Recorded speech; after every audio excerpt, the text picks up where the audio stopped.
Olá, turma. Eu sou o José Alencar, sou um cardiologista, eletrofisiologista também, que é esse profissional que faz ablações, implanta marca-passo, sou autor do manual de ECG, que publiquei com a editora Sanar. É o livro mais completo de eletrocardiografia do Brasil. Isso eu afirmo com certeza, sem nenhuma sombra de dúvidas, ele não é Ctrl+C, Ctrl+V de nada. Só que aqui nessa aula, o que eu tentei trazer foi uma abordagem diferente sobre as arritmias. Uma pessoa ela não precisa necessariamente saber eletrocardiograma para tratar a arritmia de maneira segura, muito segura e eficaz também. E eu mostro isso para vocês agora nos próximos minutos. Eu tenho esse trato que eu vou fazer com vocês, que é, quando eu terminar essa aula aqui, com dois algoritmos só, um para ataque a arritmias e um para bradicardias, algoritmos curtos, pequenos.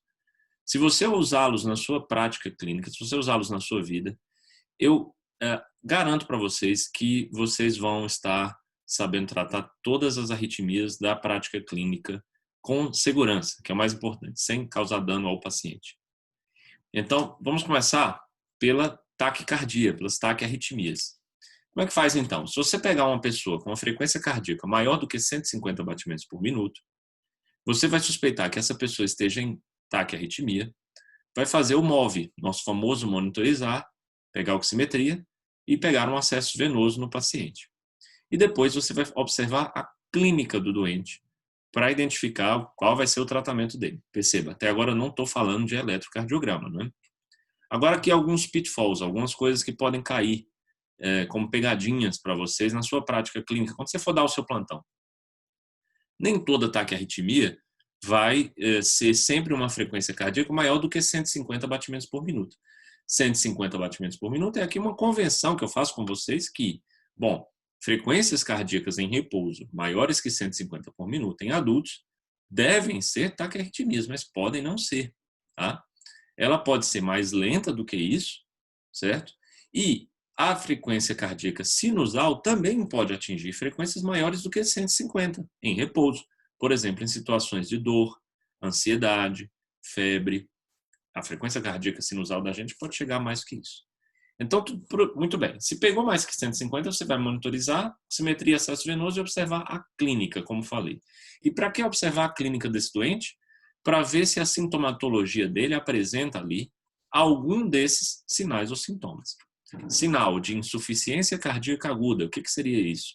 Espineia, sinais de baixo débito, choque também entra como sinais de baixo débito, seria uma frequência cardíaca, uma pressão arterial mais baixa, tempo de enchimento capilar mais prolongado, seria o pulso central e periférico mais fraco, o periférico ausente, aquela pele pegajosa, aquela sudorese. Isso tudo é sinal de choque, tá? E nos sinais de insuficiência cardíaca aguda também vai a frequência respiratória, a ausculta respiratória do doente, está creptando, não está. Tá?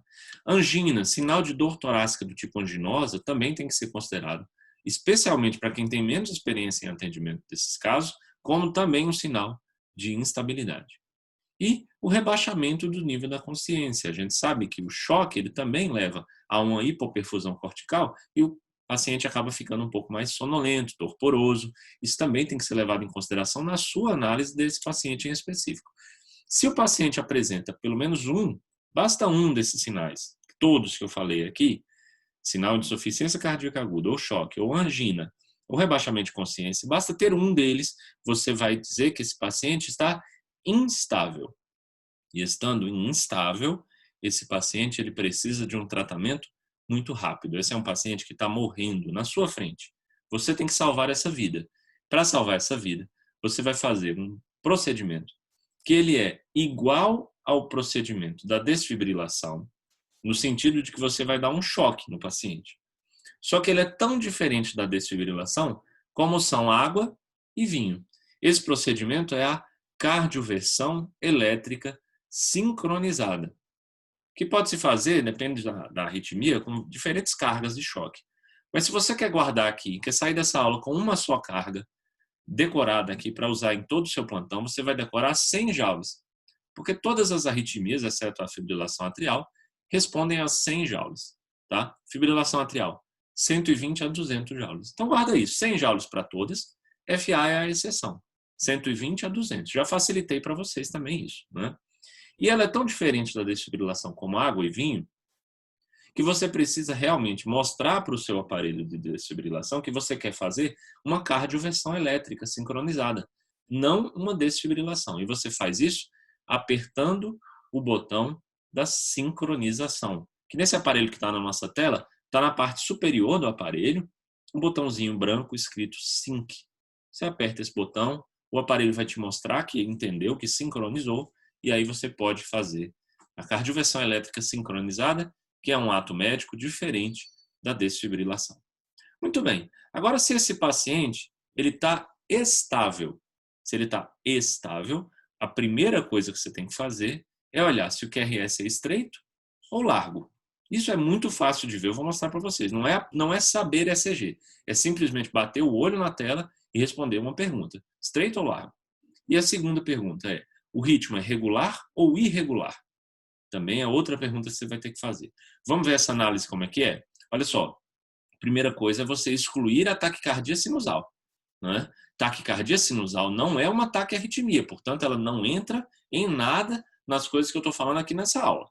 Depois a gente pode fazer outra aula, quem sabe, na segunda edição do congresso, tratamento da taquicardia sinusal. Que eu já vou adiantar para vocês, é basicamente o seguinte, ó, se está com dor, dê analgésicos, se está com febre, dê antitérmicos. Pronto. Tá? Excluir a taquicardia sinusal é observar se nessa tira de eletro que está aparecendo aqui na tela tem ou não uma onda P precedendo o complexo QRS. Da maneira mais básica é isso. Óbvio, se a gente estivesse aqui fazendo uma aula de eletrocardiograma, eu estaria mostrando o eixo da onda P, a morfologia, a duração, eu estaria falando de muito mais coisa. Só que essa aula não é sobre ECG, eu quero ensinar vocês a, não sabendo ECG, salvar uma vida. Então, o que você vai fazer é olhar para essa tira de eletrocardiograma e ver se você consegue identificar muito bem uma onda P antes do complexo QRS. E aqui eu não vejo, portanto está excluída a taquicardia sinusal. O próximo passo.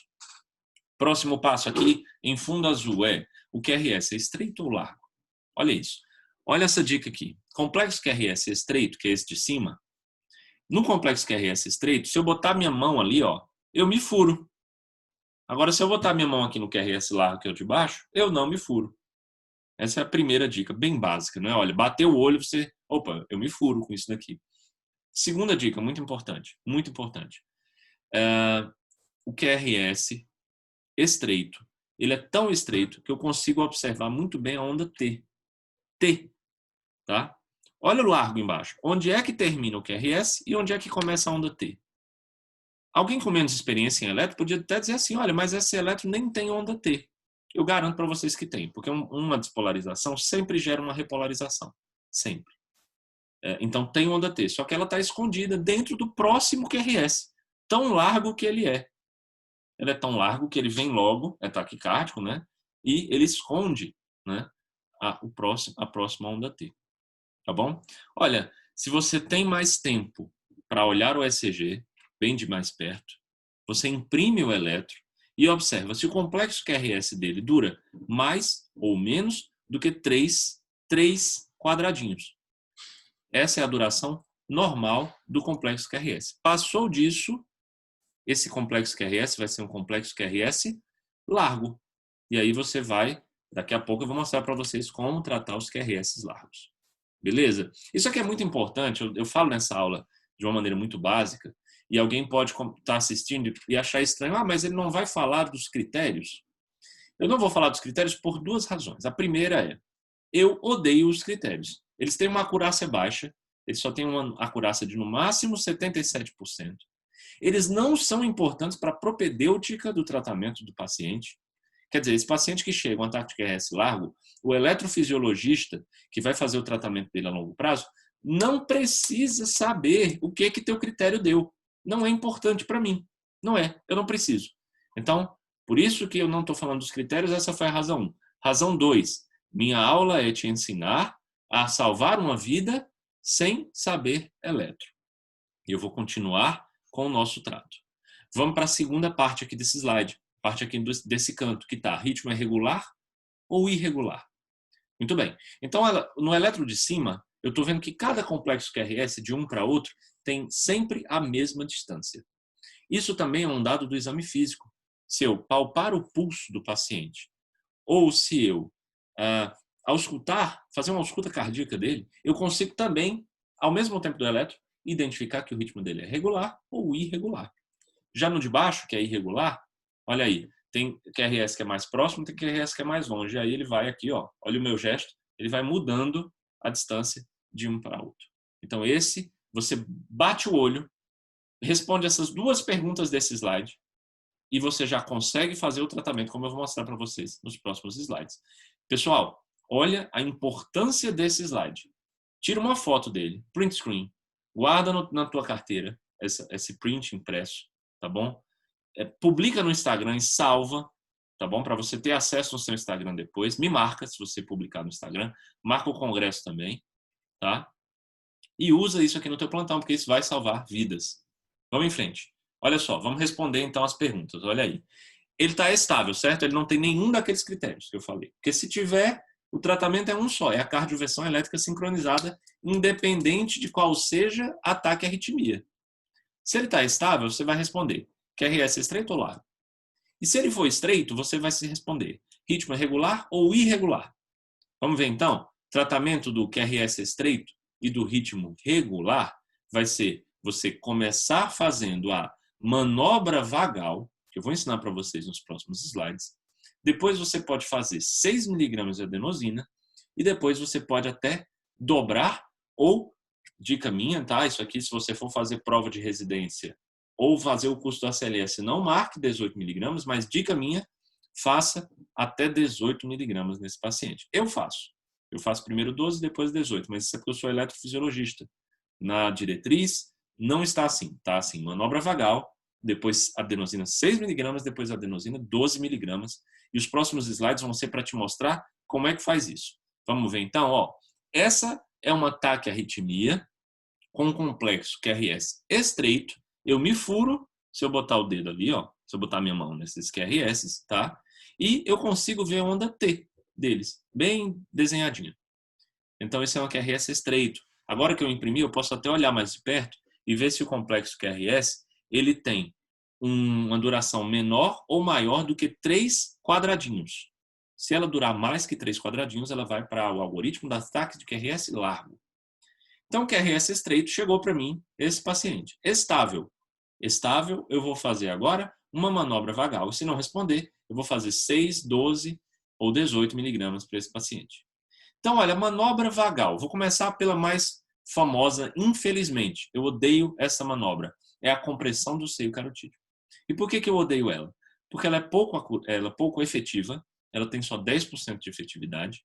Tá? E a maioria das pessoas não sabe onde fica o seio carotídeo. A maioria das pessoas acha que o seio carotídeo é qualquer lugar do pescoço onde se palpa o pulso. Por exemplo, aqui, estou palpando o pulso. Mas isso não é meu seio carotídeo. Seio carotídeo, vamos todo mundo saber onde é o seio carotídeo? Olha só. Palpe o ângulo da sua mandíbula. Palpei, ó, bem aqui, o ângulozinho dela. Beleza? Desça 1 milímetro e veja se você consegue palpar o pulso. Consigo. Pronto. Ali é o seu seio carotídeo. E por que ali é o seio carotídeo? Porque ali é a região onde se bifurcam as artérias carótidas. É ali que tem neuroreceptores, não é?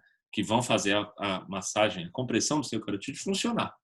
Ela deve durar 10 a 15 segundos de compressão, não precisa massagear.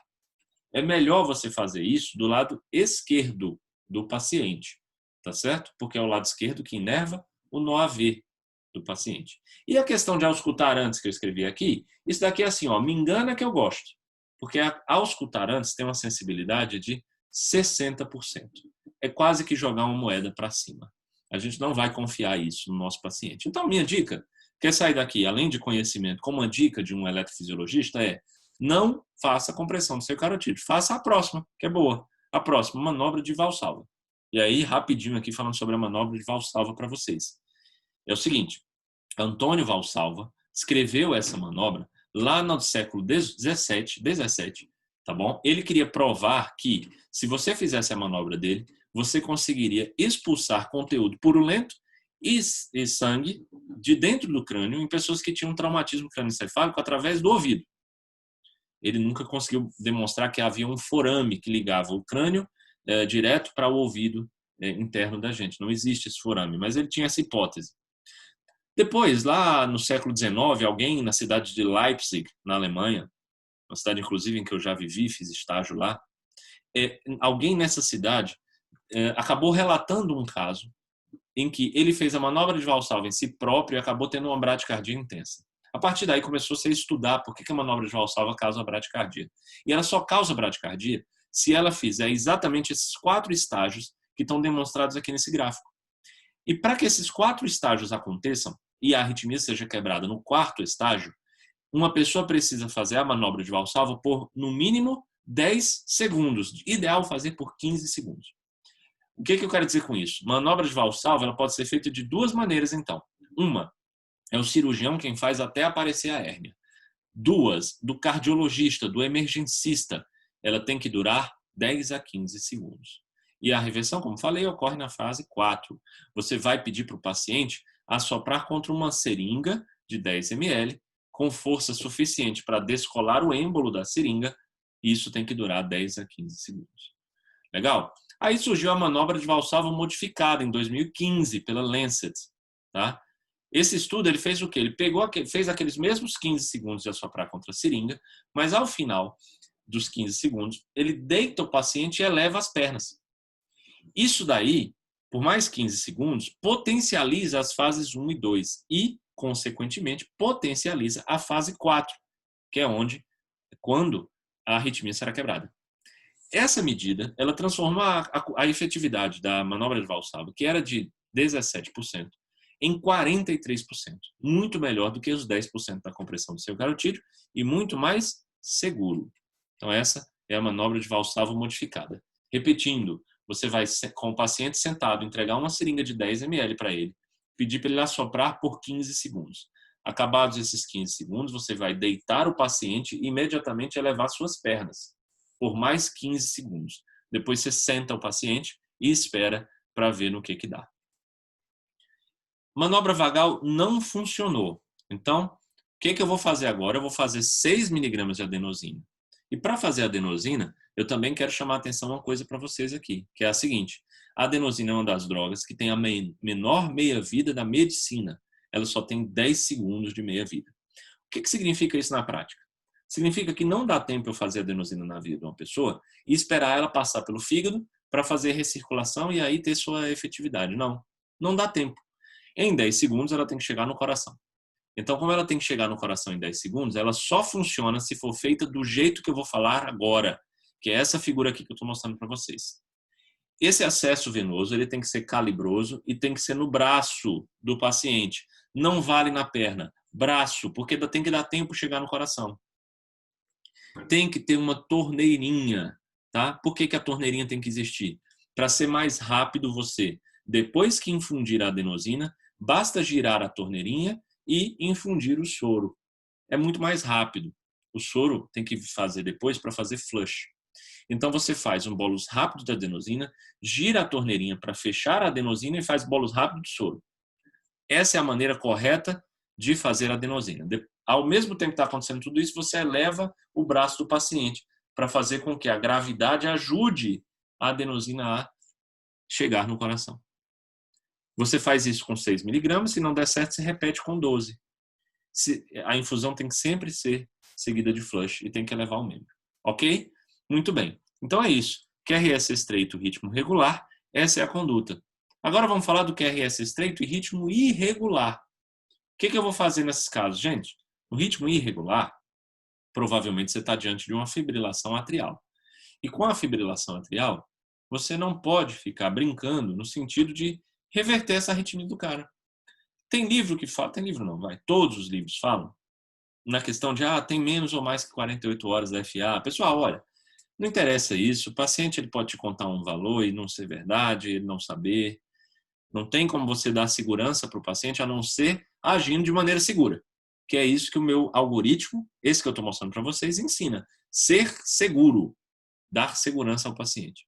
Então, não vai com aquela besteira de tem menos que 48 horas ou tem mais. Não interessa isso. Para mim não interessa, para o paciente não interessa.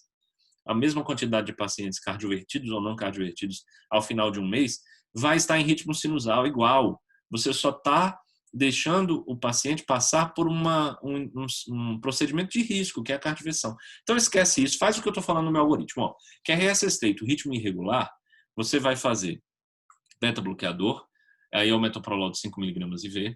Você poderia fazer o bloqueador de canal de cálcio, mas ele não está disponível EV no Brasil. Tá? Você pode fazer a mildarona IV na dose de 150 a 300 mg em 1 hora, diluído em soro glicosado. Tá? Isso aqui toma cuidado com a mildarona, porque ela é potente o bastante para reverter a FA desse cara. E não é o que você quer agora, você não quer reverter. Esse paciente pode ter um trombo no átrio e isso causar um AVC nele. Tá? Não está nas diretrizes americanas, não está no ACLS, mas você também pode usar o digital endovenoso, por exemplo, o Cedilanide. Também pode fazer o controle de frequência desses pacientes. Esse daqui é um caso, olha só, o QRS é estreito, eu me furo, tá? A onda T é bem visível. Eu olhando de perto, eu consigo ver que tem menos do que 3 quadradinhos, perdão, e é irregular. Olha só, olha a distância entre um QRS e outro, como muda de batimento para batimento. Então é irregular. Com esse paciente eu vou fazer a conduta que eu já falei, metoprolol, Cedilanide, beleza? Vamos em frente então, vamos falar agora do QRS largo. QRS largo, gente, é uma emergência médica, independente se é estreito, se é ritmo regular ou irregular. Portanto, QRS largo, você já tem a resposta. Você tem que tomar, como essa arritmia é muito grave, você tem que tomar uma medida muito rápida, que não é fazer cardioversão, porque cardioversão você só faz nos instáveis. Olha o título desse slide, ó, manejo dos estáveis. Estáveis eu não faço cardioversão, mesmo que a arritmia seja muito grave, como essa é. Qual é a conduta que eu vou tomar então? Eu vou fazer nesses pacientes a mildarona, 5 mg por quilo, em 20 minutos. Olha como é mais rápido. Eu tenho que salvar logo a vida desse cara, em 20 minutos. Tá bom? A CLS fala em 10. Vida real, 20 minutos. Beleza? Agora, sobre a manobra vagal e a adenosina. Gente, essas são condutas que não trazem risco nenhum ao paciente.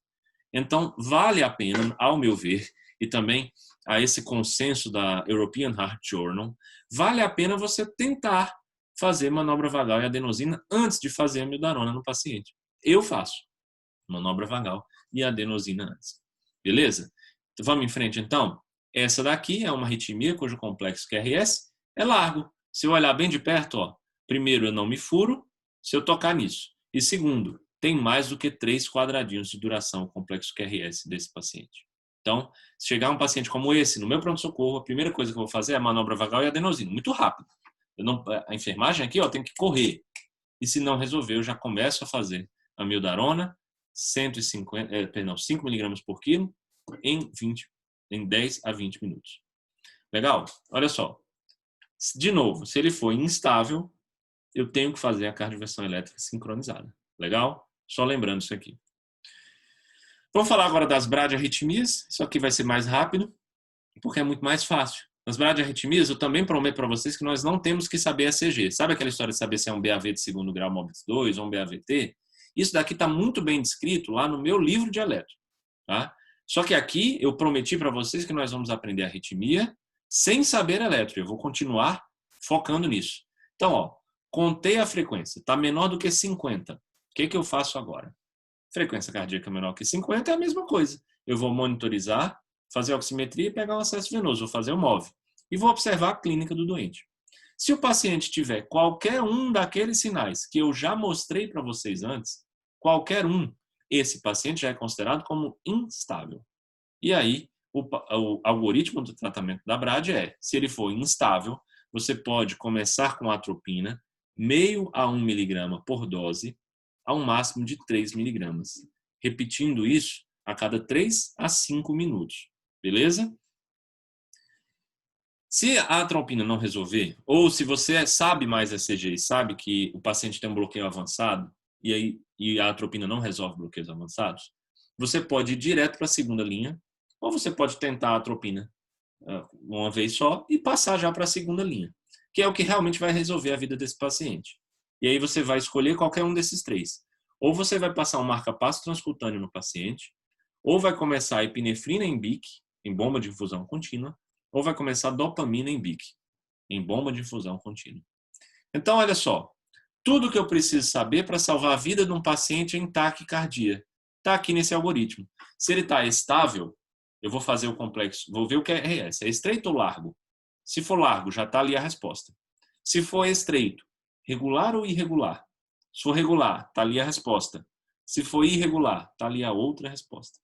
Pessoal, se ele for regular e não responder à adenosina, você pode estar diante de um flutter. E aí, se ele não respondeu a 6 mg de adenosina nem 12, você tem que desistir dessa conduta e só controlar a frequência dele, igual se controla a frequência da FA. Por isso que tem uma setinha ali ligando a adenosina de 12 a o beta-bloqueador, por exemplo. E se o paciente estiver instável, pessoal, salva a vida desse cara porque ele está com o pé na cova. Então você vai sedar o paciente e vai fazer a cardioversão elétrica sincronizada com 100 joules, na maioria dos casos, ou 120 se for uma FA. E tudo o que você precisa saber para salvar a vida de um paciente é em BRAD. Se ele estiver estável, fazer só a observação desse paciente, que é retirar os fatores causais, chamar o cardiologista e deixar ele monitorizado. E se ele estiver instável, você vai fazer meio miligrama de atropina. E se não resolver, o ACLS fala para você ir até 3 miligramas, eu falo que não. Tenta meio miligrama. Não resolveu, chama o MED. Marca passo, epinefrina em bomba de infusão ou dopamina em bomba de infusão. Certo, pessoal? Então era isso que eu tinha para trazer para vocês. Isso daqui já resolve todas as arritmias que podem chegar em seu plantão, em seu pronto atendimento. E, de novo, numa aulinha curta, a gente não viu nada de ECG, eu não dei nenhum diagnóstico eletrocardiográfico para vocês, mas eu ensinei como é que você pode salvar a vida de todos eles. Gravem esses 2 últimos algoritmos, printem, joguem no Instagram, marquem o Congresso Online de Urgências, marquem o José Alencar, @José_N_Alencar, tá? E passem esse conhecimento adiante, porque pode salvar muitas vidas. E só para terminar, eu quero pedir espaço para falar um pouquinho do meu manual de ECG, que é o livro mais completo de eletrocardiografia do Brasil. Tá? Ele é completo, mas ele não exclui ninguém. Tá? Ele é completo, só que na primeira página dele, a primeira página escrita, é um guia sobre como é que você tem que ler o livro, dependendo do seu conhecimento prévio de ECG. Então, se você fala assim, olha, eu sou um estudante de medicina, eu sei pouco de ECG ainda, quero aprender mais. Então tá aqui, os capítulos que você tem que ler são esses. Ah, não, eu sei muito eletro, eu já sou um cardiologista.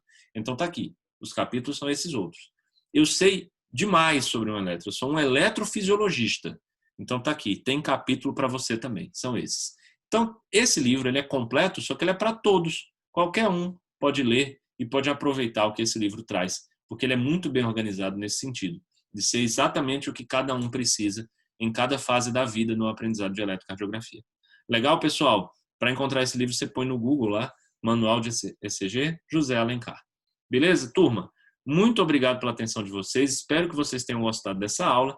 Se gostaram, recomende essa aula, recomende o meu perfil do Instagram para outras pessoas. Muito, muito obrigado e até a próxima.